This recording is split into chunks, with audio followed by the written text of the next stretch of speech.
Hey, I've had like no motivation whatsoever to work on costumes right now. They just aren't really making me happy.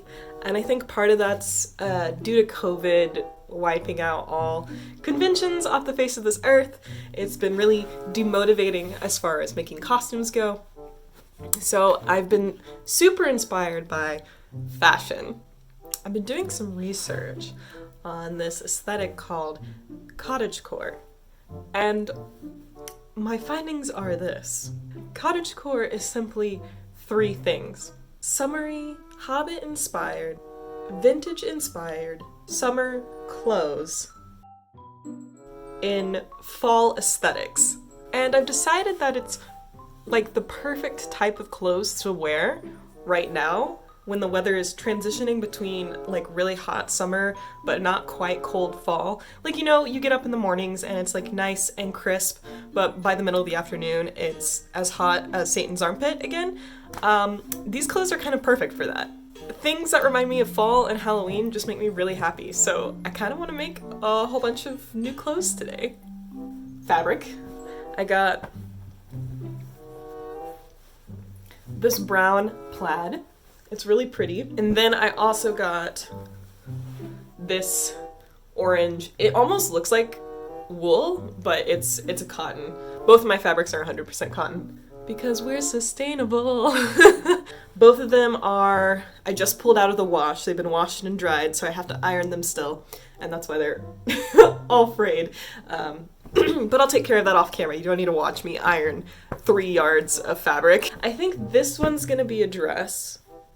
And I think this one might be like a... What are those dress aprons called?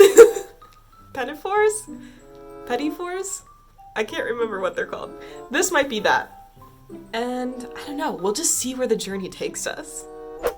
So, I don't think I need a pattern for the pinafore dress. The bodice is gonna be maybe like a 10 by 10 square, and then I need 2 long rectangles for straps, and then the skirt is just going to be a rectangle skirt. It may be easier to even do a circle skirt, but since I'm using a plaid, I don't want to have to like worry about like the pattern, you know, staying straight. So my entire pinafore is just going to be different rectangles. So I'm not going to bother with a pattern. I'm just going to like draft it on the fabric with a ruler, so you guys can follow along at home too and save a little bit of money on patterns. Okay, let's chit chat real quick. So this is the bodice piece. It ended up being 10 by 11, and this is actually going to get sewn into the seam allowance, so just ignore that. I didn't bother to cut it off because it seemed like a perfectly good use of seam allowance. I don't know. So this is going to be the bodice piece, and then these are my straps. This was a little bit complicated. I have pins to mark which one is actually the front facing half, because obviously they're going to be sewn together and flipped right side out, and I wanted the straps to match in design. But I don't want to end up like chopping off a whole bunch of yardage just to get the same pattern on each strap. So just the front facing side of the strap has the same pattern on it, and then the strap that's going to be used as the alternate side is ironically the inverse of the strap, but it's just some like random, the pattern, you're not going to see it, is what I'm trying to say. It's not going to matter what the pattern, oh my goodness.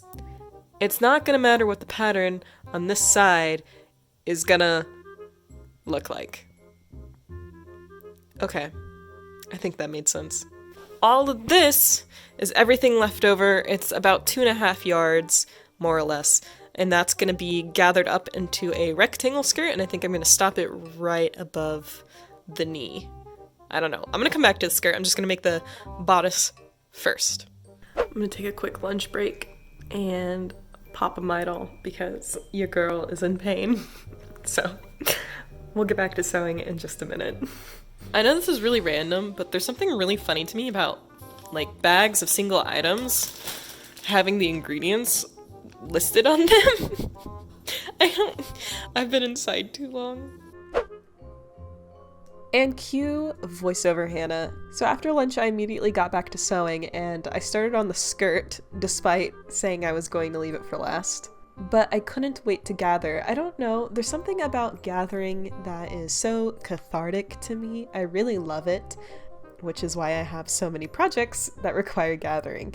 But it's really easy. All you do is sew a running stitch, a 1/2 inch from the top of the fabric, and then you grab one of the 2 threads from the end and you start to pull, and it makes these beautiful little ruffles.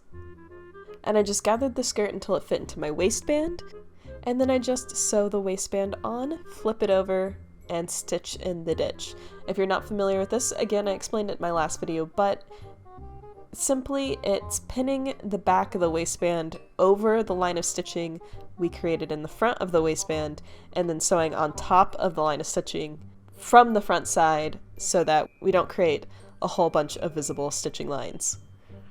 It's a really simple and easy way to get a very crispy waistband.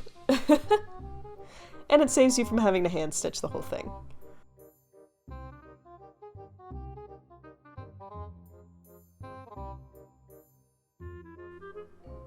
After I've sewn up all of my pieces, I assembled it on my mannequin just so I can get an idea of the placement of everything, specifically the straps, because I wasn't sure how long I wanted them to be or where I wanted to place them.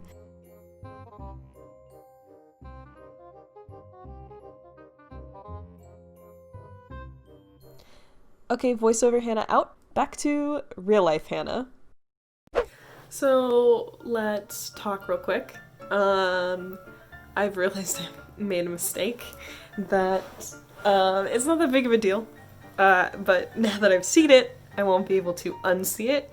So here's the skirt, right? It's all done. It's very wrinkly because I've actually been wearing it. It looks really cute with this sweater. See? The pattern is off. It's off, you know? Like, it's off.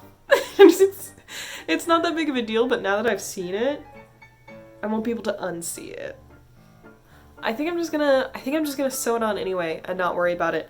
But again, if that's something that bothers you, just keep that in mind when cutting out your pieces, and you can avoid it. So my dress is sewn together now.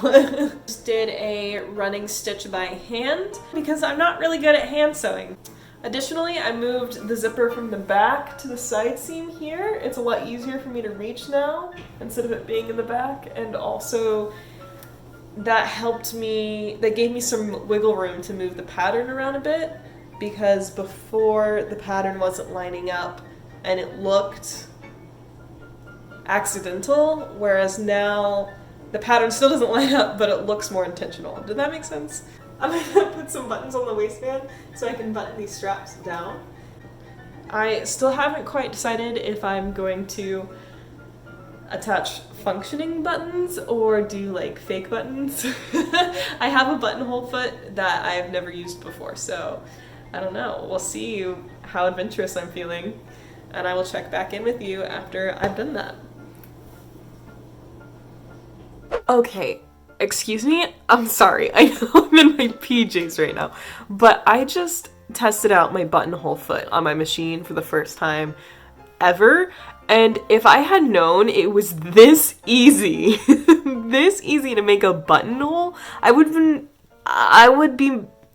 have sewn buttons on all of my garments. I'm blown away. Like, I thought this was like a endeavor that you have to do by hand always, and I was just like, forget it. Every single garment you've ever seen me make, every cosplay you've seen me make up until this point that has had buttons on it, have been just like glued on, not actually functioning, because I didn't know that just like...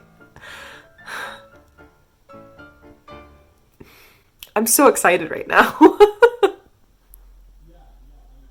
Hey guys, good morning. I'm gonna show you the finished look today of the dress we made last night, but I just woke up, so I gotta get ready. But I cracked the code. Are you ready for this?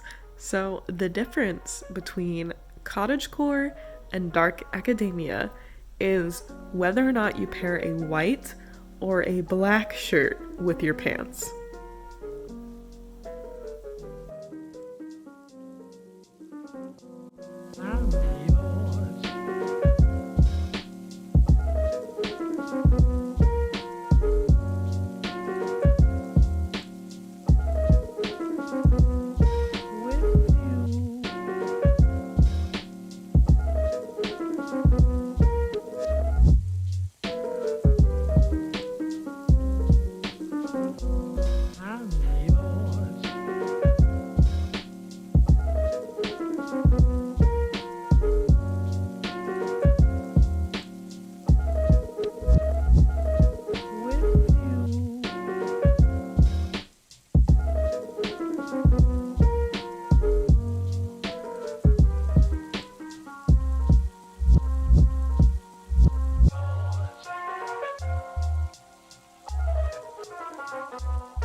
If you want to be notified of when I make that second dress, make sure you hit that subscribe button. That video is coming out next. Thank you guys so much for watching. I appreciate you so much. Until next time.